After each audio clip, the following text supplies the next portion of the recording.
अस्सलाम वालेकुम जी, कैसे हैं आप सब? खैरियत से हैं? तबीयत से ठीक है? खुश हैं? ओके हैं? बेहतरीन हैं? आज की वीडियो जो है वो यूके वीज़ा के बारे में है कि बहुत सारे दोस्त पूछ रहे थे कि भाई गाइड करो, यूके आना हो तो कौन कौन सा रास्ता है, किस किस तरीके से हम यूके आ सकते हैं। तो आज मैं आपको इस वीडियो में जनरली बताने लगा हूँ कि कितने तरीके हैं, किन तरीक़ों से आप यूके आ सकते हैं, कौन कौन सी वीज़ा टाइप्स के अंदर आप अप्लाई कर सकते हैं और आ सकते हैं। सबसे ज़्यादा जो लोग आते हैं यूके के अंदर पाकिस्तान से, दुनिया भर में जहाँ से भी आना हो, वो स्टूडेंट वीज़ा पे आते हैं। अच्छा, नंबर 2, कोई स्टूडेंट वीज़ा पे आ रहा है तो उसके साथ उसका डिपेंडेंट यानी कि उसका हस्बैंड, उसकी वाइफ या उसके बच्चे, तो ये हो जाता है डिपेंडेंट वीज़ा साथ। 2 हो गए जी।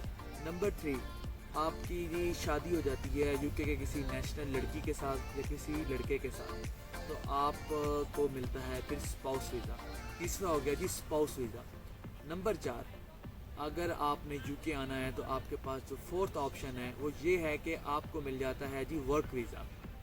किसी भी वर्क वीज़ा के थ्रू आप यूके में पहुंच जाते हैं। नंबर 5 जो है इनोवेशन वीज़ा या एंटरप्रेन्योरशिप या फिर स्टार्टअप वीज़ा, यानी कि आप कोई ऐसा आइडिया इधर यूके की गवर्नमेंट को पेश करते हो कि इस आइडिया पे हम काम कर सकते हैं, तो कोई बिज़नेस आप यहाँ पर अपना इस तरीके से स्टार्ट करें, उससे फिर आपको वीज़ा मिल जाता है यहाँ का स्टार्टअप वीज़ा। तो ये 5 जो है ना वीज़ा टाइप्स मैंने आपसे शेयर किए हैं जनरली जिसके ऊपर आते हैं। अच्छा, ओवरऑल टोटल हैं कितनी ऑप्शंस, उसके बारे में मैं डिस्क्रिप्शन के अंदर एक लिंक दे दूंगा, वो आप ओपन करें, आप इसको मज़ीद पढ़ सकते हैं जो बातें मैंने आपसे शेयर की हैं। अब आ जाते हैं अगली बात पर कि अब आपको इसके लिए किस प्रोसेस की ज़रूरत होगी और किस तरीके से आपने डॉक्यूमेंट्स को कंप्लीट करना होगा, या स्टेप बाय स्टेप आप किस तरीके से सारी चीज़ों को कंप्लीट कर सकते हैं। कोई मुश्किल नहीं है, अगर आप तरीके से चलेंगे इसमें कोई प्रॉब्लम नहीं आने वाली। किसी कंसल्टेंट की आपको ज़रूरत नहीं है, आप 0 से 100 तक A to Z तक सारा काम खुद कर सकते हैं। तो मैं आपको अब आगे बताने लगा।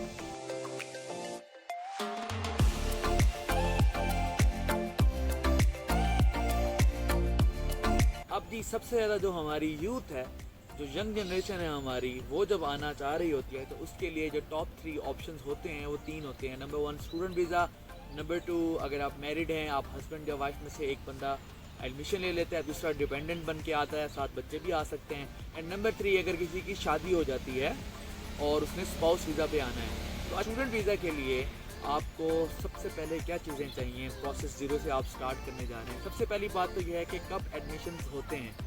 ज़्यादातर जी इधर 3 दफ़ा साल में 3 बार एडमिशन्स आते हैं, जनवरी में, अप्रैल में और उसके बाद आप आ सकते हैं सितंबर में। ये 3 इनटेक्स तो ज़्यादातर यूनिवर्सिटीज़ में होती हैं, तो आप इन 3 इनटेक्स के अकॉर्डिंगली अपनी डॉक्यूमेंट्स प्रिपरेशंस कर सकते हैं और यहाँ पर इजीली आ सकते हैं। सबसे पहले तो आप देखते हैं कि कौन कौन से यूनिवर्सिटीज़ में एडमिशन्स हैं, उनकी वेबसाइट पर जाते हैं, वो भी आप इजीली सर्च कर सकते हैं।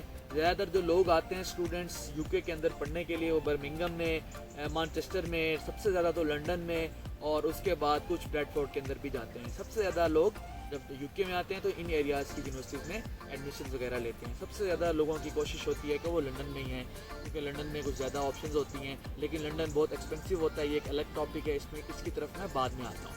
अच्छा, आपको सबसे पहले क्या चाहिए, अगर आपके पास डिग्री है, फॉर एग्जांपल आपने बैचलर के लिए आना है, आपकी एफएससी कंप्लीट है, मास्टर्स के लिए आना है, तो आपकी बैचलर कंप्लीट है, तो अब आपको सबसे पहले जो डॉक्यूमेंट चाहिए वो आपकी आइल्स है।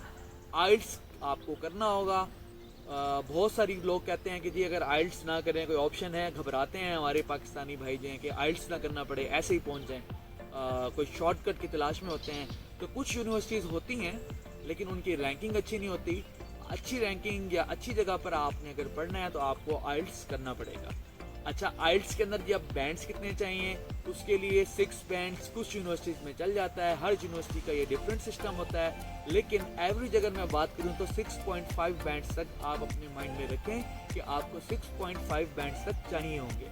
अच्छा, इसके बाद सबसे ज़्यादा इम्पोर्टेंट चीज़ क्या होती है स्टडी वीज़ा के लिए, एज अ स्टूडेंट आप आना चाह रहे हैं, तो वो है जी पर्सनल स्टेटमेंट। पर्सनल स्टेटमेंट में आपने कोशिश करनी है, ये गूगल से जाके कॉपी पेस्ट वाला सिस्टम नहीं करना।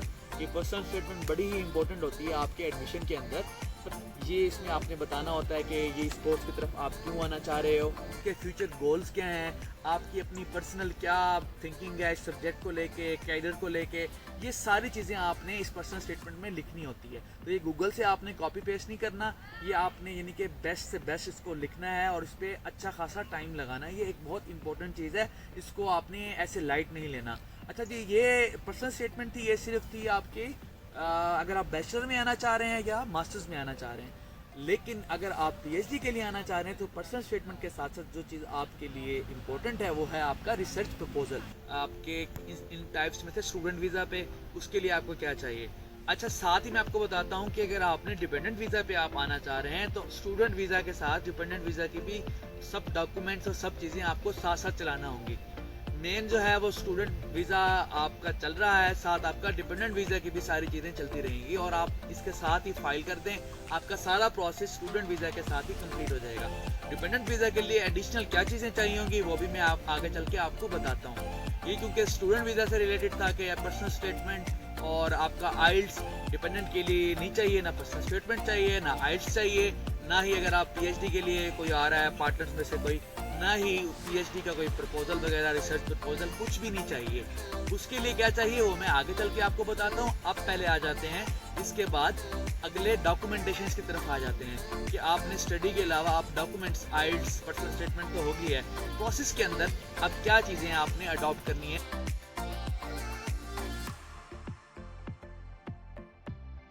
भाई देखो, सबसे पहले तो आपको चाहिए आपका पासपोर्ट। अगर आपके वो अप्लाई करने का प्रोसेस हो गया है स्टूडेंट वीज़ा के लिहाज से, तो आप स्टूडेंट या डिपेंडेंट वीज़ा या स्पाउस वीज़ा, अब आप जब प्रोसेस के अंदर आ गए हो तो आपको क्या चीज़ें रिक्वायर्ड होंगी। सबसे पहले तो आपको चाहिए एक वैलिड पासपोर्ट। तो आप सबसे पहले स्टूडेंट है चाहे उसका डिपेंडेंट है या आप स्पाउस वीज़ा पे आना चाह रहे हैं, सबसे पहले आप अपना पासपोर्ट बना लें। वैलिड पासपोर्ट होना आपके पास ज़रूरी है। उसके बाद डॉक्यूमेंट्स, अगर स्टूडेंट हो तो सब डॉक्यूमेंट्स आपके पास कंप्लीट हो। फॉर एग्जांपल अगर सिर्फ कोई डिग्री वगैरह नहीं आई हुई, सिर्फ ट्रांसक्रिप्ट है, तो डिग्री वगैरह सारी चीज़ें आप अपनी कंप्लीट कर लें। तो डॉक्यूमेंट्स सारे कंप्लीट कर लें। इसके अलावा जो सबसे ज़्यादा इंपॉर्टेंट चीज़ है, अगर आप स्टूडेंट वीज़ा पे आ रहे हैं या डिपेंडेंट वीज़ा पे आ रहे हैं, तो वो चीज़ है GFRC, फैमिली रजिस्ट्रेशन सर्टिफिकेट। ये आपको कहाँ से मिलेगा? ये आपको मिलेगा नादरा से। ये भी आपने वहाँ से बनवा लेना है।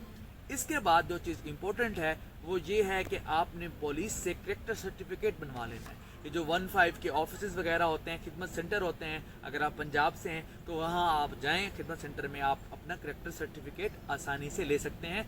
बाय डाक वो आपका कैरेक्टर सर्टिफिकेट आपके घर तक पहुँच जाता है। लेकिन वो अकेला कैरेक्टर सर्टिफिकेट किसी काम का नहीं है अगर आप उसको मिनिस्ट्री ऑफ फॉरेन अफेयर्स से अटेस्ट नहीं करवाते।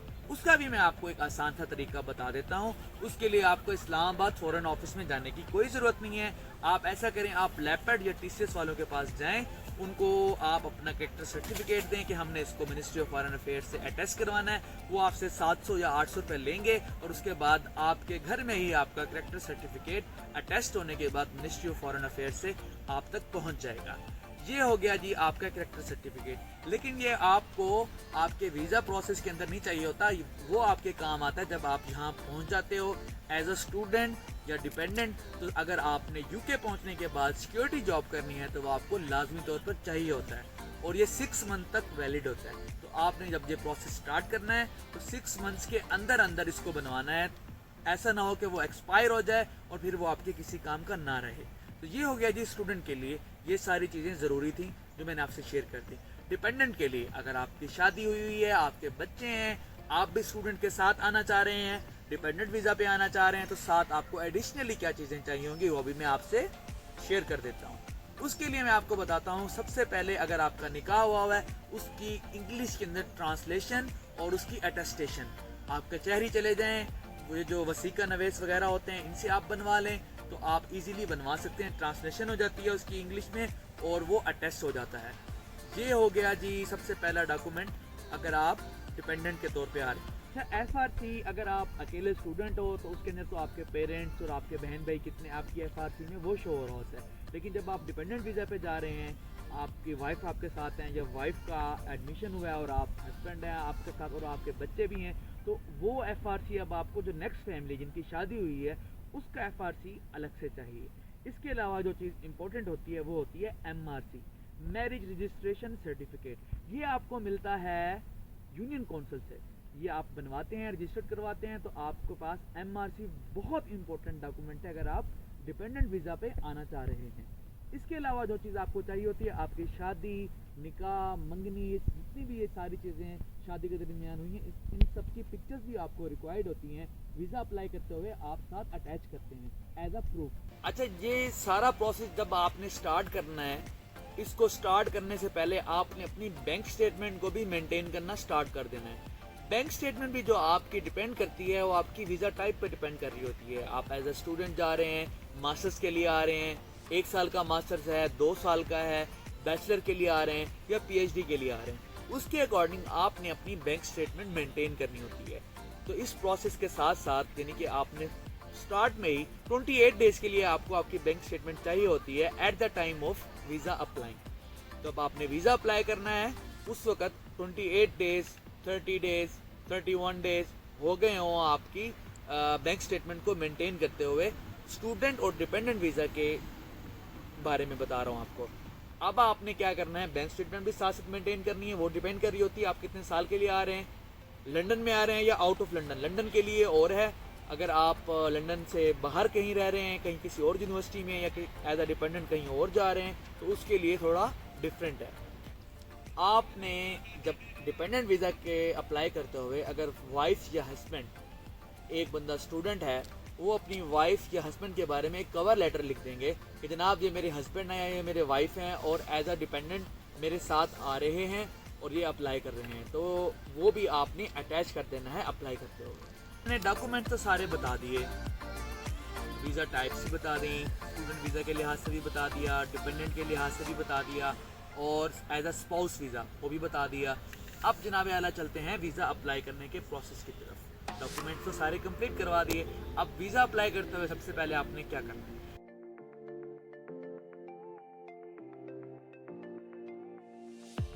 सबसे पहले जी आपने करवानी है लाहौर में, कराची में या इस्लामाबाद के अंदर अपनी बुकिंग करानी है TB टेस्ट के लिए। वो TB टेस्ट सेंटर के कौन कौन से हैं उसका लिंक मैं दे रहा हूँ नीचे डिस्क्रिप्शन में, आप जाके चेक कर सकते हैं। और इधर आप डायरेक्ट अप्लाई करके अपॉइंटमेंट लेंगे और वहाँ जाकर आप अपना TB टेस्ट करवाएंगे। TB टेस्ट की रिपोर्ट उसी दिन मिल जाती है या नेक्स्ट डे आपको मिल जाएगी, तो TB टेस्ट तो आपका इस तरीके से कवर हो जाएगा।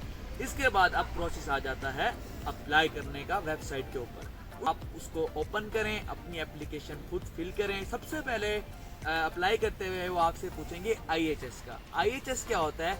Immigrant health surcharge. IHS आपने पे करना होता है अपनी हेल्थ इंश्योरेंस करने के लिहाज से, इसलिए आप उसको ओपन करेंगे। अगर आप 1 साल के लिए आ रहे हैं तो 1 साल का आपको IHS पे करना होगा। PhD पे आ रहे हैं 3 साल या 4 साल का, जितने आपके साल बन रहे होंगे उस लिहाज से आपको उतने सालों का IHS पे करना होगा। IHS पे करेंगे ऑनलाइन क्रेडिट कार्ड के थ्रू, तो वो आप पे कर देंगे। पे करने के बाद अब आपका नेक्स्ट स्टेप आ जाएगा, फिर आप वीज़ा अप्लाई करने की फ़ी पे करेंगे। ऑनलाइन जब मैं आपको बताया लिंक पे आपने जाना, खुद आपने डॉक्यूमेंट्स अपलोड करने, वो आपने करने होते हैं A4 साइज़ में। चाहे आप मोबाइल स्कैनर ऐप है उसके साथ आप स्कैन कर लें, A4 के अंदर कन्वर्ट कर लें। अगर आपसे नहीं होते तो जब आप बायोमेट्रिक के लिए जाते हैं तो वहाँ जाकर उनके सेंटर के ऊपर भी ये सहूलत मौजूद होती है, लेकिन आपको पैसे खर्चने पड़ते हैं। तो अगर आपके पास पैसे खर्च करने का आपका मूड है तो आप वहाँ जाकर कर सकते हैं, अगर आपसे A4 साइज़ के अंदर कन्वर्ट नहीं होते और आपको मोबाइल ऐप से स्कैन करने नहीं आते। अदरवाइज़ आप खुद स्कैन करें और अपलोड कर दें। ये सारी बातें तो हो गई, बैंक स्टेटमेंट भी हो गई आपकी, डॉक्यूमेंट अपलोड करते हुए A4 साइज़ की भी बात हो गई। अच्छा जी, आगे चलते हैं। इसके बाद क्या है, आप अप्लाई कर देते हैं, आपका अप्लाई हो जाता है। अब आप डेट लेते हैं बायोमेट्रिक की। बायोमेट्रिक के लिए आपको वो देखना पड़ता है सेंटर के कहाँ पर जगह अवेलेबल है। लाहौर में है, कराची में है, इस्लामाबाद में और मीरपुर में है, आज़ाद कश्मीर। ये 4 सेंटर हैं UK वीज़ा के लिए। अगर आप अप्लाई कर रहे हैं बायोमेट्रिक के लिए, इन 4 सेंटर में से कोई सेंटर भी जहाँ पर जो आपके करीब हो या जहाँ पर अपॉइंटमेंट अवेलेबल हो, आप वो चेक करते हो और एक अपॉइंटमेंट ले लेते हो। फिर आपकी होती है जी बायोमेट्रिक। बायोमेट्रिक वाले दिन आपकी वो बायोमेट्रिक लेते हैं। आपने अपने ओरिजिनल डॉक्यूमेंट्स अपने साथ लेकर जाने होते हैं। आप डॉक्यूमेंट्स उनको दिखाते हो, वो आपकी पिक्चर लेते हैं और आपका बायोमेट्रिक लेते हैं। इसके बाद फिर आपने इंतज़ार करना होता है कि आपका वीज़ा लगा है या नहीं। आपने एक चीज़ का और ख्याल करना है कि सारा प्रोसेस करते हुए यहाँ आने के बाद जो चीज़ होती है, लेकिन आपने अप्लाई करते हुए ख्याल करना है कि अकोमोडेशन अपनी बुक करा लेनी है। एज अ स्टूडेंट आ रहे हो, यूनिवर्सिटी अकोमोडेशन करा लो या आसपास की, मैं आपको ऐप बता देता हूँ, गम ट्री या स्पेयर रूम ऐप्स हैं डिफरेंट, इधर आप जाकर देखकर अपने लिए बुकिंग करवा सकते हैं। अपार्टमेंट, फ्लैट, रूम, जो भी चीज़ आपको चाहिए हो वो आप बुक करा लें, एग्रीमेंट वगैरह कर लें। ये चीज़ भी अगर आप वीज़ा अप्लाई करते हुए अटैच कर देंगे साथ, तो आपका वीज़ा की जो फाइल है जो वो मज़ीद स्ट्रॉन्ग हो जाती है। अच्छा, उसके अलावा जब आप यहाँ पहुँचते हो तब भी इमिग्रेशन वाले आपसे पूछते हैं कि भाई आपने कहाँ जाकर रहना है। तो ये आपको बड़ी हेल्प करती है ये बात कि आपने अकोमोडेशन वगैरह पहले से बुक कराई हुई हो। ये सारी चीज़ें हो गई जी कि वीज़ा टाइप्स कौन कौन सी हैं, किस किस वीज़ा पे आप आ सकते हैं। उसके बाद अगर स्टूडेंट वीज़ा पे आना है, डिपेंडेंट वीज़ा पे आना है, स्पाउस वीज़ा पे आना है, तो जो आपके हस्बैंड वाइफ या बच्चे हैं उनके लिए एडिशनल डॉक्यूमेंट्स आपको क्या चाहिए होंगे। उसके बाद मैंने आपको बताया है कि एज अ स्टूडेंट अप्लाई करते हुए आपको आइल्स चाहिए होगा, आपको पर्सनल स्टेटमेंट चाहिए होगी, ये बड़े इंपॉर्टेंट थे। उसके अलावा अगर आप एज अ डिपेंडेंट आ रहे हो तो मैरिज रजिस्ट्रेशन सर्टिफिकेट, निकाह नामा का इंग्लिश ट्रांसलेशन, उसकी टेस्टेशन, और एज अ स्टूडेंट या डिपेंडेंट आ रहे हो तो आपको कलेक्टर सर्टिफिकेट अटैच करवाना है, वो भी हो गया, वो भी आपने साथ लेके आना है। वो आपको यहाँ आके बड़ी हेल्प करता है आपकी जॉब में, सिक्योरिटी जॉब्स वगैरह में।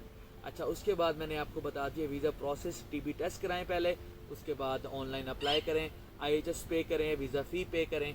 वो करने के बाद आपको अपॉइंटमेंट मिलेगी बायोमेट्रिक के लिए।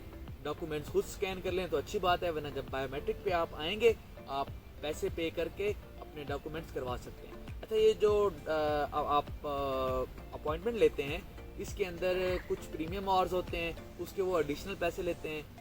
अच्छा, और कुछ ऐसे सिंपल और भी होते हैं जिसके अंदर आपको पैसे नहीं भरने पड़ते, लेकिन वो बहुत कम ही होता है कि आपको वो फ्री वाले आवर्स मिल जाए, वरना प्रीमियम आवर्स के लिए भी आपको पैसे पे करने पड़ते हैं। अच्छा, इसके बाद आपकी इस तरीके से एप्लीकेशन आप अप्लाई कर देते हैं, पुटअप कर देते हैं, और फिर विद इन 15 डेज़ आपका वीज़ा अल्लाह ताला की रहमत से, बरकत से आप तक पहुँच जाता है। तो ये सारा सीन था, एक जनरल मैंने आपको बताया कि अगर आप यूके आना चाहते हैं तो किस किस वीज़ा पे आ सकते हैं। और इस सारे प्रोसेस में अगर आप ठीक तरीके से काम करें तो मेरा ये कहना है कि विद इन 2 मंथ आप इजीली यूके में पहुंच सकते हैं।